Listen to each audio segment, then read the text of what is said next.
100 টাকার চ্যালেঞ্জ, যে এই পানিতে সাদা পাথরে যে পানিতে বেশিক্ষণ ডুবতে থাকতে পারবে তার মধ্যে থেকে একজন পাবে 100 টাকা। আমার সাথে আছে 4 জন সাদা পাথরের পালোয়ান। হ্যাঁ দেন কত বড় পাথর নিচ্ছে, হ্যাঁ ডুবতে থাকতে হবে, জিততে হবে, আর কোনো অপশন নাই। এই 100 টাকা জমা রাখো তোমার কাছে। এখন দেখা যাক, আয়ো সবাই যার যার স্থানে আয়ো। রেডি 1 2 3 সবাই একসাথে ডুব। দেখা যাক কে জিতে।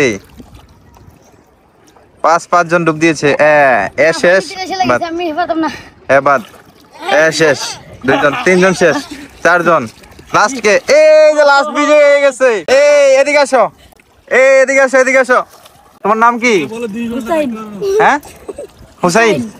হুসাইন না, বাড়ি কোথায় তোমার? আদ্দারবাজার না? তাইলে তুমি জিতে গেছো 100 টাকা। আমাদের পক্ষ থেকে 100 টাকা দিচ্ছে। ঠিক আছে।